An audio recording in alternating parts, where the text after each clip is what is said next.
Spider-Man has fought aliens, billionaires, super soldiers, multiversal invaders, and even the Green Goblin himself. But Brand New Day could throw him into something far more dangerous.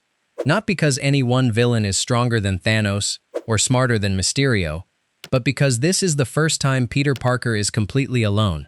And that's exactly why so many Spider-Man villains suddenly make sense, making this movie so unpredictable. Some of these characters have been teased for years. Some already exist inside the MCU. Others have become the center of endless fan theories. So let's break down every major villain who could appear in Spider-Man. Brand New Day. Scorpion, McDonald Mac Gargan. Mac Gargan has been hiding in the MCU since 2017, and most fans completely forgot about him. At the end of Spider-Man Homecoming, Adrian Toomes meets a scarred prisoner covered in tattoos. That man is Mac Gargan. He believes Toomes knows Spider-Man's real identity and hints that people on the outside want Peter dead. It looked like Marvel was setting up Scorpion immediately. Then Far From Home happened. Then No Way Home erased Peter Parker from everyone's memory. But that might have made Scorpion even more dangerous. Gargan volunteers for an experiment meant to create the ultimate Spider-Man killer. It works, but at a terrifying cost. He gains immense strength, razor-sharp reflexes, and a massive mechanical tail powerful enough to smash through concrete. The only thing he loses is his sanity.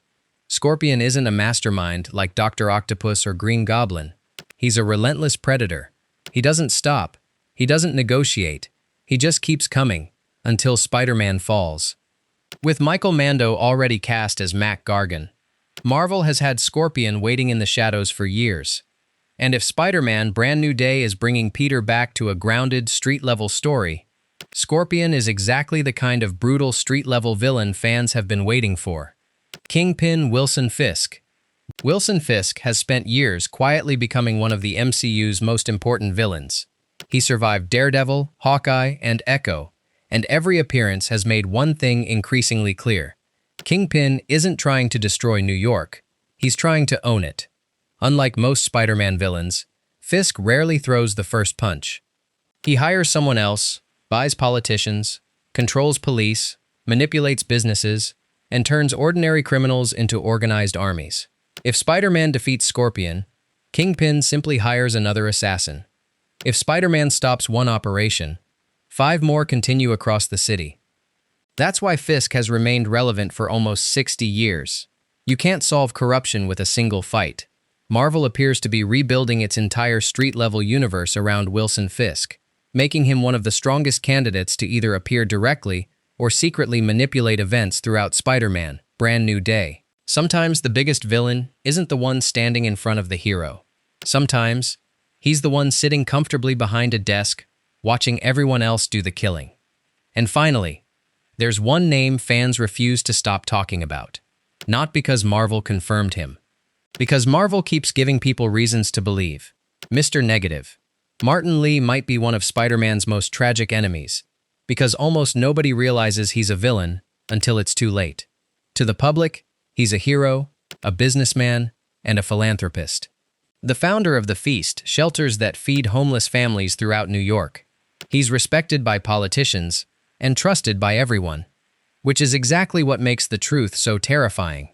Inside Martin Lee lives another personality entirely, and that is Mr. Negative.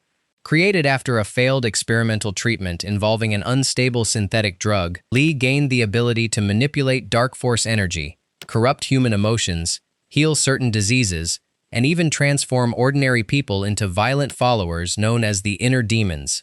Unlike Green Goblin, Mr. Negative rarely attacks Spider-Man directly.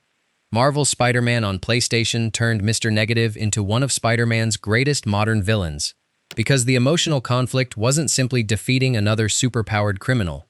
Peter had to stop someone Aunt May genuinely believed was one of the kindest men alive.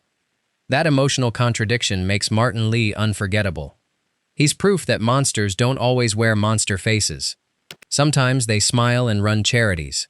Sometimes they're the last person anyone would ever suspect. And if Marvel wants Brand New Day to feel different from every previous Spider-Man film, Mr. Negative might be the perfect way to do it. But not every villain relies on deception. Some use classic methods to build power. through fear. Chameleon. Every Spider-Man villain has a gimmick, and Chameleon has identity. He was Spider-Man's very first comic book villain, appearing all the way back in The Amazing Spider-Man 1, and despite having no super strength whatsoever, he remains one of Peter Parker's most psychologically dangerous enemies. Imagine fighting someone who could become your best friend, your girlfriend, a police officer, an Avenger, or even you. That's Chameleon.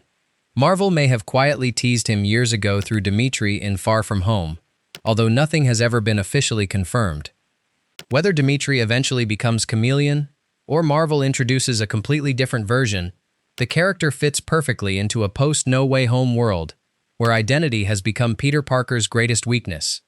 Because after Doctor Strange erased Peter Parker from everyone's memory, who would notice if someone else started pretending to be him? Chameleon could weaponize that confusion against him in Spider-Man Brand New Day. Sometimes the deadliest villains aren't the strongest. They're the ones who make you question everything you thought was real. Venom, the symbiote. At the end of Spider-Man No Way Home, Eddie Brock returned to his own universe. Or at least, most of him did. A tiny piece of the symbiote remained in the MCU. Marvel didn't include that scene by accident. Comic readers immediately understood what it meant. Somewhere inside this universe, the black suit already exists. Whether Peter discovers it during Spider-Man Brand New Day, or much later, remains completely unknown. But its arrival feels expected. The symbiote doesn't simply make Spider-Man stronger, it changes him. Confidence grows, anger increases, and patience disappears. The greatest danger of Venom has never been Eddie Brock. It's what the symbiote reveals about Peter Parker himself. Because every Spider-Man believes they'll control the suit, every Spider-Man is wrong. And that's exactly why fans continue waiting for the day Tom Holland finally wears black. Marvel hasn't confirmed Venom, but it hasn't denied Venom, which means the speculation isn't ending anytime soon. One way or another, something is coming, and Spider-Man has no idea how much his life is about to change. Tombstone. Lonnie Thompson Lincoln. Lonnie Lincoln doesn't need experimental armor and alien technology. He barely even needs weapons. He enjoys getting his own hands dirty. If someone needs to be brutally beaten, Tombstone prefers doing it himself. His pale skin, sharpened teeth, and emotionless expression make him look almost supernatural, despite having no magical origin whatsoever. He's simply a man who built an empire through violence. What separates Tombstone from many Spider-Man villains is that defeating him doesn't end the problem. Because Tombstone isn't just one criminal, he's an entire organization. Arrest him, and someone else keeps the business running. Destroy one operation, and 3 more appear somewhere else. Spider-Man can punch Tombstone, but he can't punch organized crime. That's what makes Lonnie Lincoln so dangerous. He's less like a supervillain and more like a disease spreading through New York itself. Which brings us to someone who doesn't need strength, money, or armies, because his greatest weapon is becoming someone else. Jackal. If you've ever heard Spider-Man fans mention the Clone Saga with equal parts excitement and exhaustion, this is the reason. Miles Warren wasn't born a monster. He was one of Empire State University's brightest geneticists, an obsessive scientist whose admiration for Gwen Stacy slowly transformed into something unhealthy after her death. Grief became an obsession. Obsession became experimentation. Experimentation became cloning. The result became one of the most controversial stories Marvel Comics has ever published, because it asked a question nobody wanted answered. What if Peter Parker wasn't the original? Imagine spending your entire life believing you know exactly who you are, only to discover you might be a copy. That's the horror Jackal represents. Not physical destruction, but identity itself. Even decades after the Clone Saga divided comic readers, Jackal remains one of Spider-Man's most intellectually dangerous enemies, because brute force means nothing against someone capable of rewriting biology. The MCU hasn't shown any signs of introducing cloning just yet. But if Marvel ever plans to bring characters in Spider-Man Brand New Day, like Ben Reilly or Kane, into live action, Jackal is almost impossible to avoid.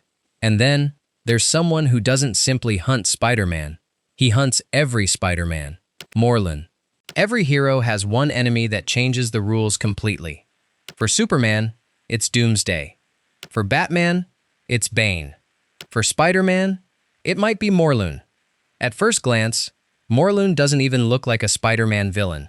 He walks calmly through crowded streets wearing an expensive suit, speaking politely to everyone he meets, until he reaches his target. Because Morlun doesn't feed on blood, he feeds on life force. Specifically, the energy connecting every spider totem throughout the galaxy. Once Morlun chooses a target, escape becomes almost impossible. Spider-Man can swing across cities, hide underground, and travel dimensions. It doesn't matter. Morlun follows patiently, silently, and relentlessly. The reason comic readers fear Morlun isn't because he's evil. It's because he feels inevitable, and more like a natural disaster.